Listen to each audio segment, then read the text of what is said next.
Now we're going to build the keelson, which fits over the keel and is broken into 5 different parts. We need to make sure that the frames are flat and smooth and mated very tightly to the bottom of the frame.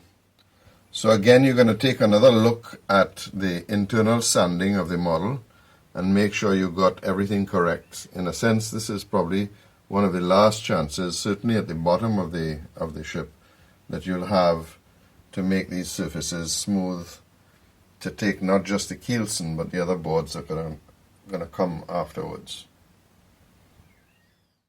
Of course, the best time to have done this was when we laid the keel and we had the deadwood, the stern deadwood completed, and the front and lower stem, and it would just be absolutely the ideal time either to make the parts, certainly for the front, for the bow and the stern, or to make a template that would make it easier when the ribs are all installed.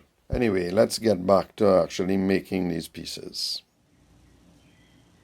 We took the measurements off the mylar plan and put these onto tracing paper, and then stuck these onto some 12-inch stock that you had in the outside shop. Then off to the saw where we cut out the various pieces. So I'm not going to go through this in great detail. We've done it so many times before.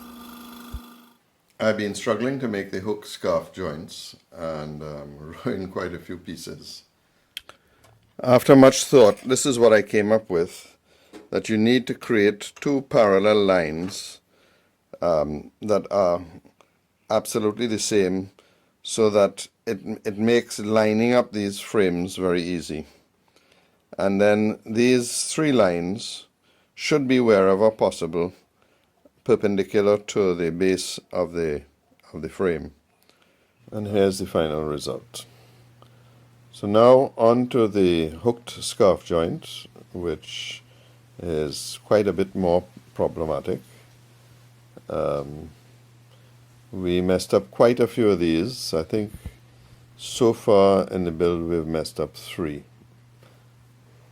This really took a lot of patience, but again, just take your time, and you're going to mess them up. I said 3, but it's really 4 that I messed up, and I'm sure there are more before the build is finished.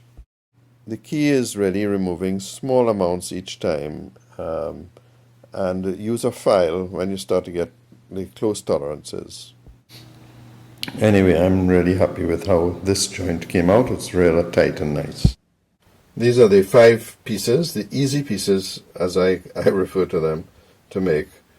The one that's in the stem is really the one that's going to give us the most challenges. And just to fit them on the mylar plan to show that they actually do line up perfectly. So now the challenge really comes to putting the pieces back on and fitting them closely to the model itself. And this just gives you an idea of what the joints would look like. They're not perfect, but I think perfect enough for me. We now need to define the thickness, which is 13 inches. And so we've set the caliper, and we simply use it and draw a line using the point on the caliper to define that line. And then we come back and draw in on that line.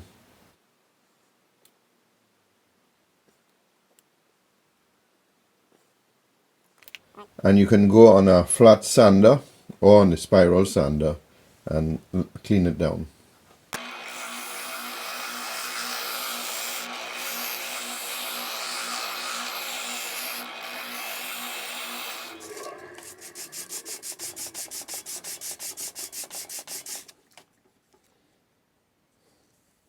So all completed and bedded down onto the keel, and they're not stuck yet or pinned yet. We're just doing the final mating of the 2 surfaces, and then we're going to deal with the bow, which is where we're going to have the most challenges. Now we have to put in the 3-inch chamfer on the line, So we've set the caliper at 0.625, which is 3 inches, and then we simply pull it down on the piece to get the angle absolutely correct. So I actually measured it and it's 126 degrees, but that's pretty hard to get. So I just scribed it fairly well and then put a pencil on it, which should give you a fairly good idea of what the line looks like. And then you simply take a file and file to that line, and that will give you a 3-inch chamfer on the piece. Now we install the first piece on the stern. We had pre-drilled all the holes, so it's really just lining them up, clearing them out, cleaning everything up. And then we have this special clamp that we designed, which is really just a reverse, ordinary clamp reversed, which makes a perfect clamp to push down. This gives you a better idea of what it is. It's really just reversing the end. On both the stem and the stern I used PVA, but for the main part of the stemson I've used epoxy. I just felt that this is where I was going to have most of the challenges, on the front and the back of the stemson.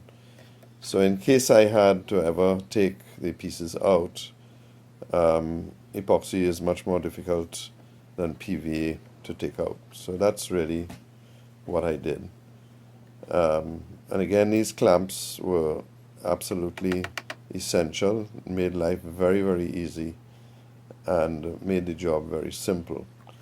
The support piece of wood that I used in the center just goes through the gun ports, and just make sure you use a very strong piece that doesn't bend too much. As with any glue that you're using, the most important thing, certainly in a finished model, is to clean up before the glue gets hard.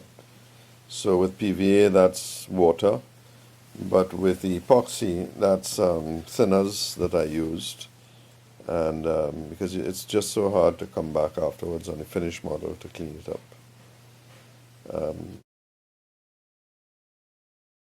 My carefully made fifth piece, even though it looks good, is not fitting perfectly on the bottom of the keel. So that means we start again. We've made up a template, which was taken by taking some tracing paper off the mylar plan and transferring it onto a piece of cardboard. From this, we've put it onto the model and made the adjustments to the cardboard piece. Now we've transferred the cardboard piece to a piece of balsa wood, which is very easy to shape. And certainly the bottom piece of the cardboard fits perfectly. That line on the far right is the end of the fifth piece, so we can now cut it out and replace the piece that did not fit. And this shows you the error on the piece. Not a huge error, but enough that certainly we could not have installed this piece on the model. After much adjustment, we finally got it exactly the way we want it. That little piece inside there, we actually took that out. So we're quite happy with it. And just so you can see the fit, which is much better than the other one.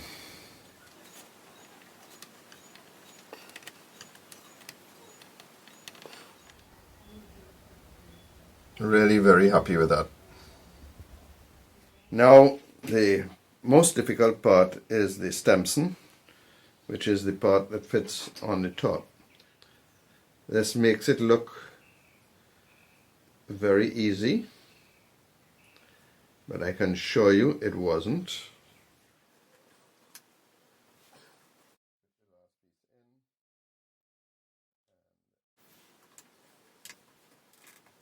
There we go, and that's a perfect fit. And now we'll just clean it up and make room for the hooks that have to go into it.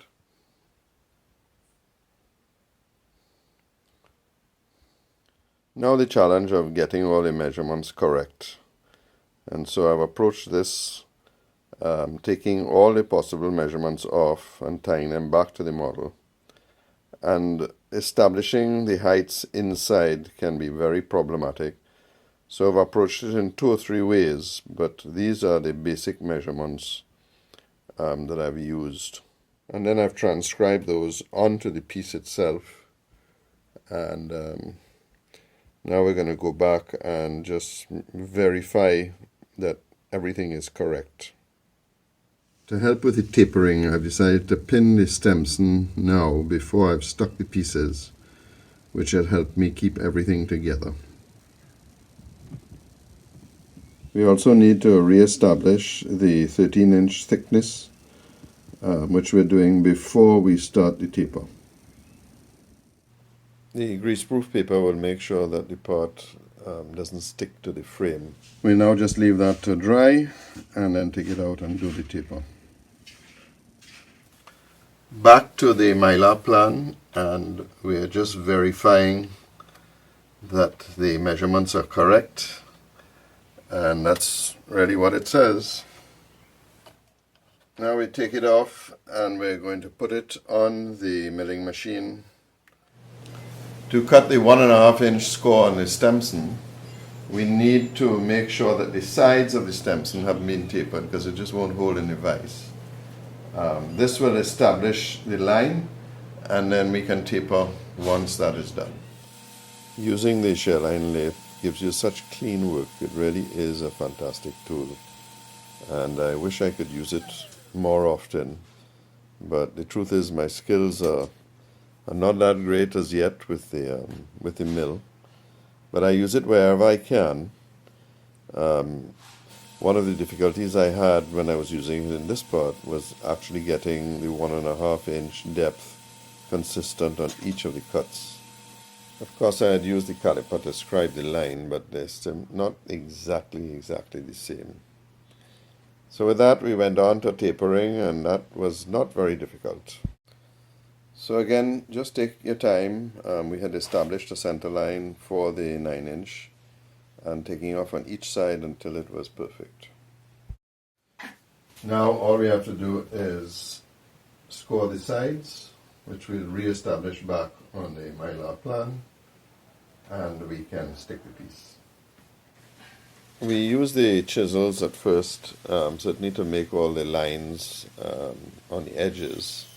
But then I went to the Preac to set the 1.5-inch score, and then came back with the chisel afterwards to clean up.